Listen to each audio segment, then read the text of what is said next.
Bismillahirrahmanirrahim. Assalamualaikum warahmatullahi wabarakatuh.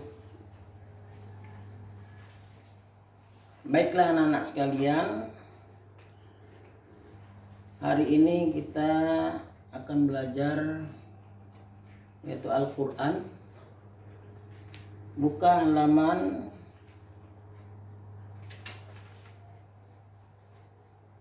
halaman 9, buku baru atau paket baru, halaman 9.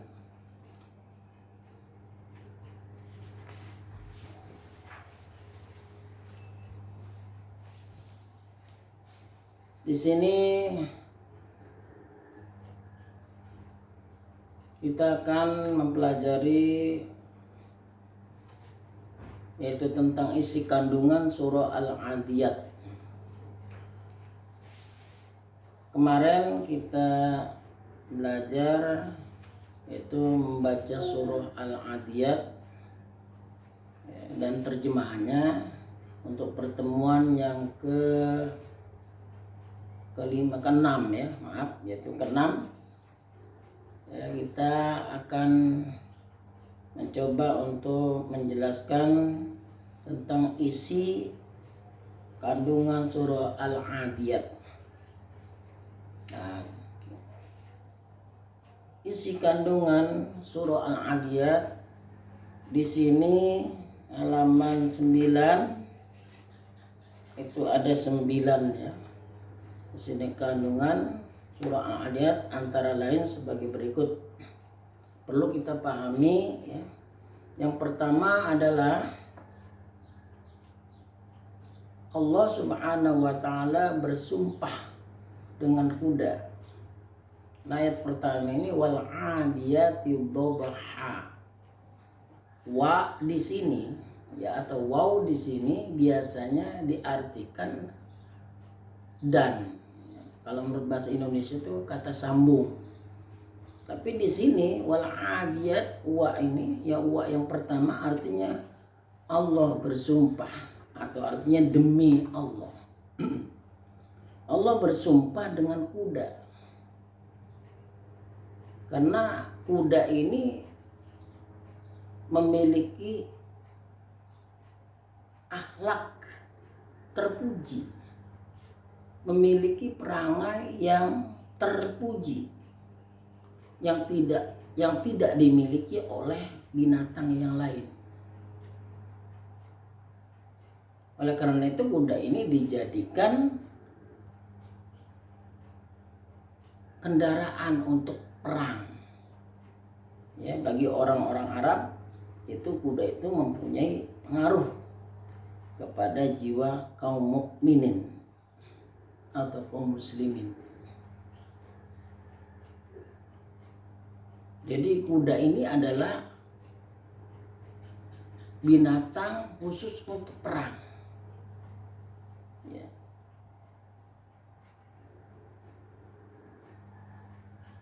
Karena kelebihan kuda ini diantaranya kalau musuh ya menembak dengan kuda itu bisa menghindari, bisa menyilup istilah kalau kita ke air ya, bisa menyilup, bisa menghindari, tidak kena tembakan itu. Nah ini kuda ini kelebihannya ya. Bahkan kakinya memercikkan ke batu itu bisa menjadi api. Itu kuda. Ya, oleh karena kuda itu mahal harganya. Ya. Dan kalau kita di Indonesia kuda itu untuk berlatih. Ya. Ini perlu ya. Kuda ini untuk berlatih, untuk berperang. Nah, itu yang pertama. Yang kedua, terdapat ajakan untuk memiliki kuda dan berlatih untuk berjuang dengannya, untuk berjuang di jalan Allah.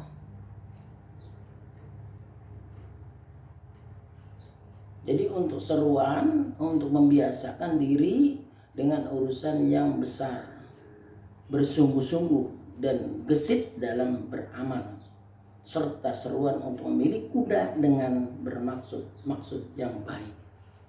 Jadi tidak sembarangan kalau kuda ini untuk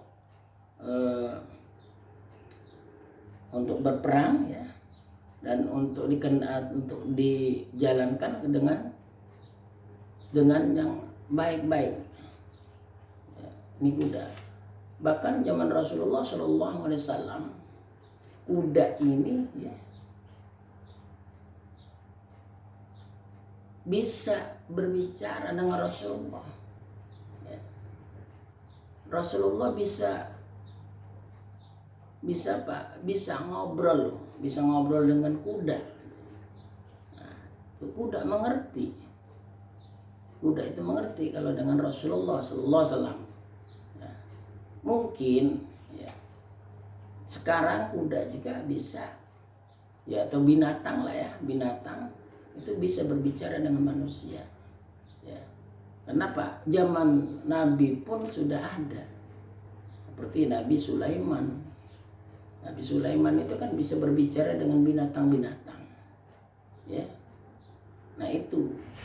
Maka kalau kita mungkin berlatih ya, berlatih dengan binatang, khususnya kuda, itu mungkin bisa mengerti. Bisa dimengerti ya. Nah itu yang kedua. Kemudian yang ketiga, kelanjutan dari sumpah tersebut adalah penjelasan tentang tabiat manusia. Manusia itu mengingkari nikmat yang menikmat dan lupa bersyukur kepada Allah Subhanahu wa taala yang memberi nikmat, sehingga hal itu membuatnya tidak tunduk kepada perintah dan hukum-hukumnya. Maka manusia itu ingkar disebutnya. Ya, ingkar. Diancam, kalau diingkar diancam oleh Allah Subhanahu wa taala. Dalam surah Ibrahim ayat 7 ya. Karena ingkar, lupa dengan pemberian Allah Subhanahu wa taala, sehingga Allah mengancam kepada orang tersebut. Inna adzabi lasyadid, dalam surah Ibrahim ayat 7, dan sesungguhnya azabku yang sangat pedih. Ya, itu diancam karena tidak bersyukur kepada Allah Subhanahu wa taala. Ya. Sungguh manusia itu ingkar, tidak bersyukur kepada Tuhannya. Dan sesungguhnya dia manusia itu menyaksikan, mengaku keingkarannya. Dan sesungguhnya cinta kepada harta benar-benar berlebihan. Karena dia mencintai harta, sudah tidak bersyukur kepada Allah atas nikmatnya, dan dia selalu atau berlebihan mencintai harta bendanya. Nah, maka itu diancam oleh Allah Subhanahu wa ta'ala. Yang ketiga, yang keempat sekarang, manusia sangat mencintai harta yang dapat membuatnya menjadi kikir. Ya. Karena kebanyakan manusia kalau sudah hartanya melimpah ruah, karena sudah banyak hartanya, itu bisa menjadi kikir, ya. Ya. Bagaimana kikir? Kikir itu kan terlampau hemat, ya. Memakai harta bendanya, artinya pelit. Kebanyakan manusia ini kalau sudah banyak harta itu bukannya tambah dermawan, royal ya, tapi tambah pelit. Pelit alias medit, ya. Kikir, ya, atau bakhil bil medit, ya, ada binnya itu, ya, bin medit, bin kikir dan lain sebagainya. Itu karena orang itu sudah banyak harta, itu bukan tambah dermawan, tapi sebaliknya. Nah ini ya. Kemudian yang kelima ya. Yang kelima,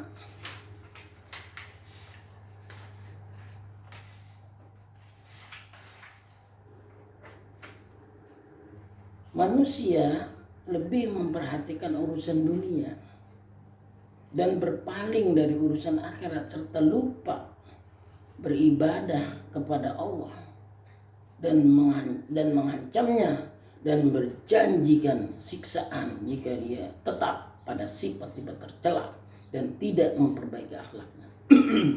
Jadi yang kelima ini ya, manusia ini lebih memperhatikan urusan dunia ya. Padahal kita harus lebih memperhatikan urusan dunia akhirat, bukan dunia. Ya, dalam salah satu ayat ya, dalam surah Al-Qasas ayat 77. Surah Al-Qasas ayat 77 ya, nanti bisa dilihat itu anak-anak ya. Kalau sudah mengerti baca Al-Qur'an, sudah tahu juz, sudah tahu juznya, sudah tahu surahnya ya, buka itu ya surah. Di sana kita boleh kita tidak boleh meninggalkan dunia ya. Tidak boleh kita meninggalkan dunia ya. Lebih-lebih akhirat yang harus kita dahulukan. Dalam surah Ad-Duha itu ada ya, walal akhiratu khairul laka minal ula. Kita dahulukan akhirat ya ke dunia. Paling tidak kita harus seimbang, dunia kita kerjakan, dunia kita cari ya, dan akhirat pun kita cari.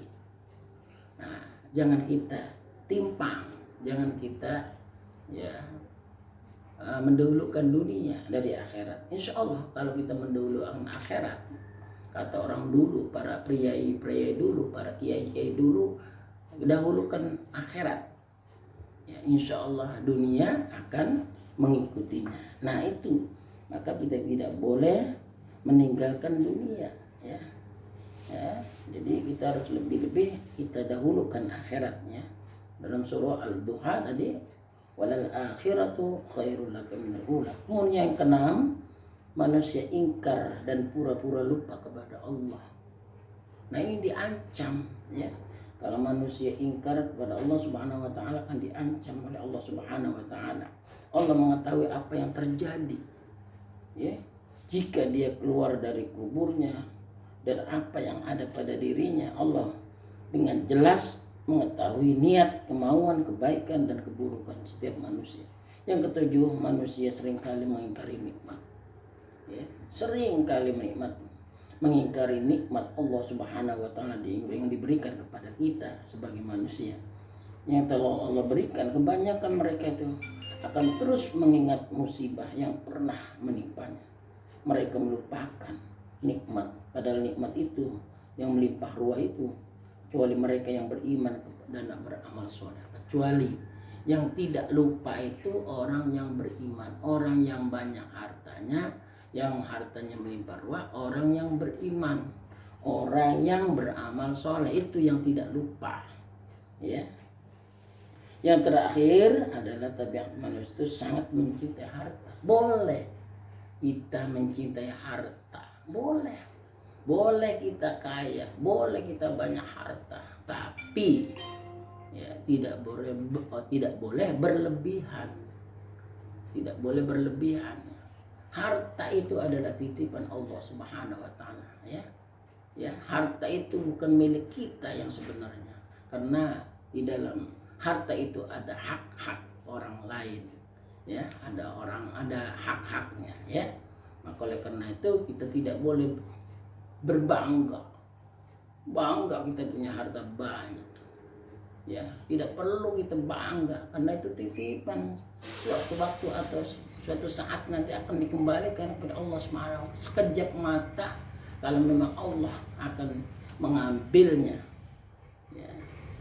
Nah, sekarang kan bangga dengan harta, banyak mobil, rumah banyak, bahkan punya pesawat. Nah ini kita tidak boleh bangga, tidak boleh berlebihan ya. Kalau bisa harta itu jangan ditaruh dalam hati, dalam genggaman yang jadi suatu saat diperlukan orang lain, keluarkan.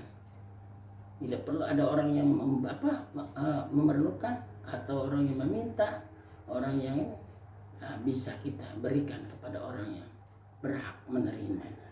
Nah itu saja barangkali yang dapat Bapak sampaikan, mudah-mudahan bermanfaat ya, amin ya rabbal alamin. Nah yang bagian C ini halaman 99 ya, ini ditulis di buku catatan. Kemudian tugasnya sekarang buku baru atau paket baru ini halaman 13 bagian ya, bagian A, B dan C. Nah, ya jadi bagian A 10 pilihan ganda, kemudian bagian B 1 sampai 5, bagian C sampai 5. Itu saja.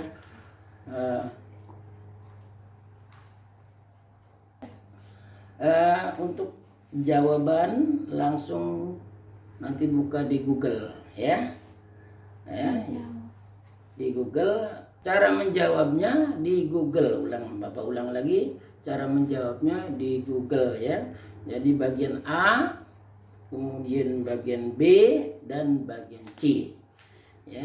Itu saja barangkali ya. Bapak ralat lagi ya, untuk tugas bagian A 1 sampai 10, bagian B 1 sampai 5, bagian C 1 sampai 5.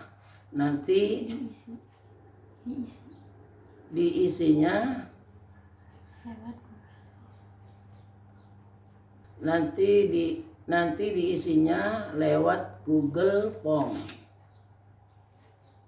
Bapak ulang lagi, nanti cara mengisinya lewat Google Form ya. Itu saja barangkali. Billahi taufiq wal hidayah. Wassalamualaikum warahmatullahi wabarakatuh.